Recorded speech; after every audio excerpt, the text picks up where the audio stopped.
Et on accueille Emmanuel Etes d'Applifarm qui prend la suite. Alors, bienvenue. Si. Alors, vous connaissez le principe. Oui. Voilà, la petite. Je vais vous laisser piloter directement les slides. On est parti pour 10 minutes ensemble. Alors. Allez, on y va, Hop. c'est parti. Je règle juste. Hop, voilà. Applifarm, C'est tout bon? Ouais, c'est peut-être un peu flou. Je voulais remercier Didier de nous avoir accueillis ici, à Fouesnant. Moi, j'habite Landerneau, donc je connais un peu les lieux quand même. Et puis aussi Jean-Luc, que j'ai rencontré il n'y a pas très longtemps au sommet de l'élevage. Donc voilà ce qui nous a permis de venir ici. Ça va un peu vite. Voilà, c'est mieux dans ce sens-là.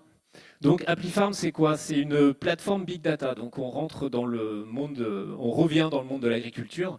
Donc avec une plateforme big data, donc de collecte, de valorisation de la donnée d'élevage.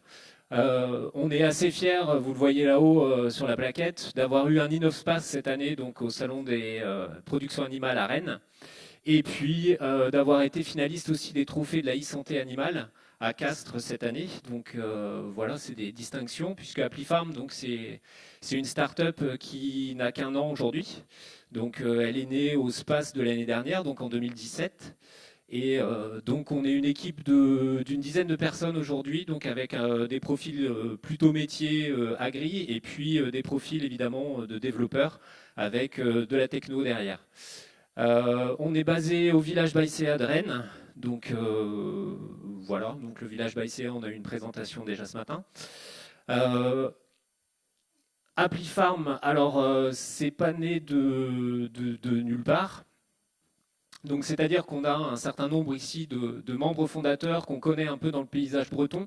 Neovia qui est basée à Saint-Nolff, qui était à l'origine de l'histoire, avec Evolution, donc une coopérative de génétique animale qui, elle, est basée à Noyelles-sur-Vilaine.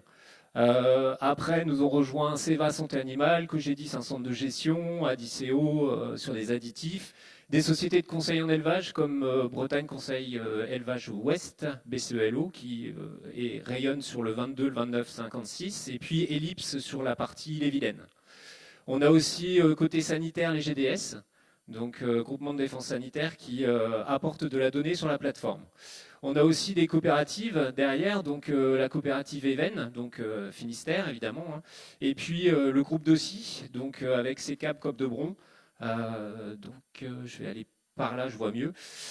Et puis Valorex, on les connaît sur de la graine de lin extrudée, surtout on les connaît à travers de leur filière bleu blanc cœur, donc qui s'impose sur pas mal de produits aujourd'hui. On est focalisé plutôt sur la filière lait viande pour le moment, donc on a mis 2018 parce que le positionnement, comme la structure est assez récente, il peut changer. Et il change, on a des pivots assez réguliers, on a parlé de Lean Startup tout à l'heure, c'est le cas aussi chez nous. On a vocation à aller sur bovin viande, bovin lait, caprin, et puis d'autres filières à venir. Donc on s'intéresse aussi à d'autres filières animales, type le porc, la volaille, sur des sujets de valorisation, de collecte de données. Alors quelques enjeux, donc on est une entreprise, une start-up de l'agtech. C'est comme ça qu'on appelle en fait celle qui adresse l'agri, l'agro. Quelques enjeux, donc les données agricoles, donc en croissance exponentielle. Hein, je vous ai mis quelques chiffres ici. C'est 4,5 millions de data par jour par exploitation en 2034. Donc vous voyez le nombre de données qu'on peut récupérer sur des exploitations agricoles. Enfin, c'est les projections qui sont à venir. Une digitalisation donc des process métiers et clients. Aujourd'hui, il y a pas mal de paperasse, il y a pas mal de fichiers Excel qui traînent sur les exploitations avec des échanges bilatéraux entre les différents acteurs. Donc on a une numérisation croissante aujourd'hui et puis un questionnement autour de la data qui est central dans toutes les entreprises qu'on adresse aujourd'hui. 75 millions d'objets connectés donc en 2020. Il faut savoir que donc le secteur agricole, aujourd'hui, toutes les machines qui sortent sont connectées, on a des robots de traite qui sont connectés, on connecte même les animaux, puisque on peut avoir des bolus connectés qui mesurent le pH, la température à l'intérieur des vaches. Ça peut paraître assez bizarre, mais ça se fait. Et puis, donc nous, ce qu'on veut, c'est justement collecter ces données. La donnée brute en tant que telle n'a pas de valeur, mais c'est surtout les agréger et puis pouvoir établir des services derrière pour valoriser la production agricole. ApplyFarm, donc nous, notre positionnement, c'est un positionnement B2B. C'est-à-dire qu'on a des partenaires donc, du business qu'on a vu tout à l'heure, qu'on a cité, hein, sur les membres fondateurs ou ceux qui nous ont rejoints un peu plus tard. Et puis, on a des fournisseurs de services derrière, donc qui peuvent être aussi des coopératives, des entreprises de l'amont ou de l'aval de la filière agricole. Avec ce qu'on veut leur donner, c'est des données à 360 degrés du monde de l'élevage, donc des données de production, des données de nutrition, des données sanitaires, des données de gestion, des données économiques, donc qui sont présentes sur la plateforme Big Data ApplyFarm. Alors après, donc il y a tout un processus de recueil de données, donc on est branché directement au niveau des SI des entreprises qui mettent de la donnée sur ApplyFarm, et puis les entreprises fournisseurs de services vont chercher des données qui les intéressent pour les utiliser au travers de leurs outils d'aide à la décision ou au travers des services qu'ils vont constituer. Il faut savoir qu'aujourd'hui, les techniciens qui passent en élevage, donc ils passent pas mal de temps aujourd'hui à récupérer de la donnée, à faire de la ressaisie, à aller chercher les documents qu'on ne trouve pas toujours. Donc l'enjeu, c'est vraiment d'alimenter les OAD, les services, en amont de la visite client, de façon à ce que le technicien, quand il a sa tournée d'éleveur à faire, il puisse déjà prioriser les actions qu'il va faire. S'il y a une alerte qui se déclenche en fait chez un éleveur, le but, c'est vraiment de prioriser et d'aller voir cet éleveur-là en particulier en priorité. Et puis de connaître en tout état de cause ce qui se passe sur l'élevage avant d'y aller, plutôt que de découvrir une fois qu'on est sur l'élevage les actions qu'il faut mettre en place. Donc il y a tout un enjeu autour de ça. Et puis le troisième enjeu aussi, j'en parlerai un peu plus tout à l'heure, c'est la traçabilité des engagements qualité. Donc on va le voir un peu par la suite. Nous, en tant qu'ApplyFarm, en tant que base de données du monde de l'élevage, on se positionne en tiers de confiance. Tiers de confiance, ça veut dire quoi? Ça veut dire qu'on a des apporteurs de données et des fournisseurs de services. Vous avez vu sur la carte tout à l'heure des membres fondateurs, on peut avoir des entreprises qui sont en concurrence et qui pour autant utilisent ApplyFarm comme base de données, comme hébergement de données. Donc nous, on doit gérer en fait ces échanges, ces partages de données au sein de la plateforme. Et ce qu'on voulait aussi, c'est, on parle aussi de la possession de la donnée, c'est un enjeu important. L'éleveur, donc c'est lui qui génère la donnée à la base sur son exploitation. Donc on voulait que l'éleveur soit au cœur du partage des données. Et c'est pour ça qu'on a mis en place, à partir du moment où de la donnée sort de manière nominative, donc adresse directement une exploitation au travers d'un service, on voulait que l'éleveur donne son consentement, c'est-à-dire signe de manière numérique le consentement pour pouvoir libérer la donnée pour un service donné. Voilà, c'est beaucoup de données, mais c'est un peu le principe.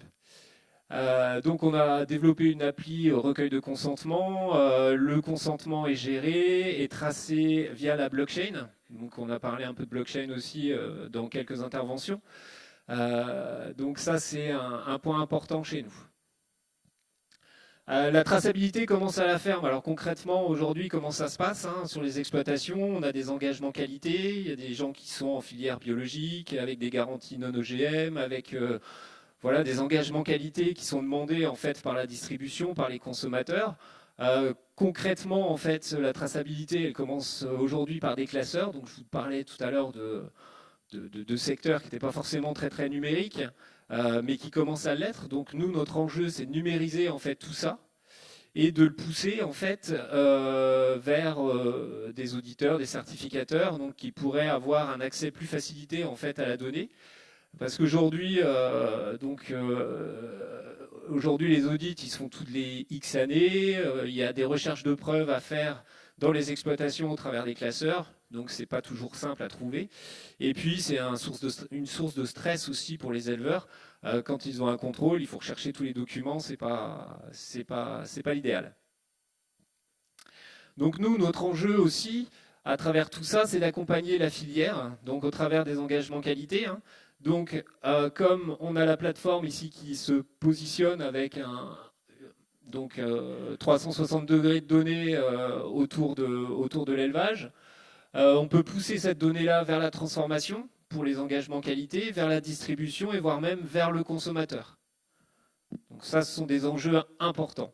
Donc, pour répondre aux nouvelles attentes, on a notamment des attentes de qualité d'alimentation sans OGM. Comment apporter la preuve numérique que le jambon qui est dans votre barquette a bien été produit à partir de porcs nourris sans OGM.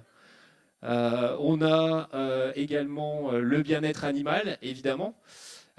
Comment on peut monitorer le bien-être animal, établir un score de bien-être animal dans les exploitations et puis le pousser dans les cahiers des charges. Donc ça c'est un 30 un secondes enjeu. pour Ouais. terminer. Sans antibiotiques et puis les impacts environnementaux, traduire en fait par exemple l'impact carbone des exploitations agricoles. Juste pour finir, donc ça tombe bien, la traçabilité. Donc un port de preuve numérique, je vous disais tout à l'heure le pâturage. Un exemple aujourd'hui, vous avez des engagements qualité sur les briques de lait qui vous disent lait produit avec des vaches qui sont conduites 150 jours, 200 jours au pâturage. Aujourd'hui, concrètement, nous on met des capteurs GPS sur les animaux. Donc c'est pas grave, hein, c'est juste des colliers avec un petit capteur GPS. On en a tous un dans la poche avec le smartphone. Donc, ce qui nous permet de savoir exactement sur une année quel est le temps de pâturage des vaches laitières. On a la même chose, par exemple, on peut avoir aussi sur le sens antibiotique en exploitation porcine. On a aujourd'hui des pistolets trackers de doses de produits connectés qui disent exactement quel animal a été vacciné ou piqué avec quel type de produit, et de façon à tracer toutes ces preuves numériques et à alimenter les cahiers des charges. Allez, Voilà. on s'arrête là. Merci Emmanuel. On peut vous applaudir. Alors, est-ce qu'il y a des questions spontanées dans la salle hein, sur ce qu'on a pu voir? Oui, non? Plutôt non, a priori. Comment ça se passe au niveau justement, pour la fourniture de données? Aujourd'hui, le monde agricole est, j'imagine, presque en avance par rapport à ça. Il n'y a pas de frein au changement par rapport à justement cette notion de big data, de collecte de données, etc. C'est plutôt bien perçu par le monde de l'élevage? Alors, on dit toujours que le big data, c'est un peu entre la peur et le fantasme. C'est-à-dire que les entreprises qui mettent à disposition leurs données, elles ont peur que leurs données partent voilà, ailleurs dans la nature. Et puis le fantasme, c'est-à-dire que plus on collecte de données, plus on est à même d'adresser un service intéressant à l'éleveur, et puis on est à même d'apporter de la valeur. Donc tout l'enjeu, c'est plutôt d'aller vers le fantasme et d'apporter de la valeur à l'exploitation, enfin, à l'exploitation in fine à l'éleveur. Et donc d'évacuer les peurs. Et c'est pour ça que nous, on se situe en tant que tiers de confiance, justement, pour organiser ces partages de données qui, aujourd'hui, je vous le disais, sont plutôt faits soit par des ressaisies, donc pas un peu touchy au niveau juridique sur comment, ou par ma donnée, ou par des fichiers Excel. Donc nous, on essaye de régler en fait cette problématique juridique via la plateforme. Allez, si vous souhaitez en savoir plus, Emmanuel sera à votre disposition à la fin de la session. Merci beaucoup, Emmanuel.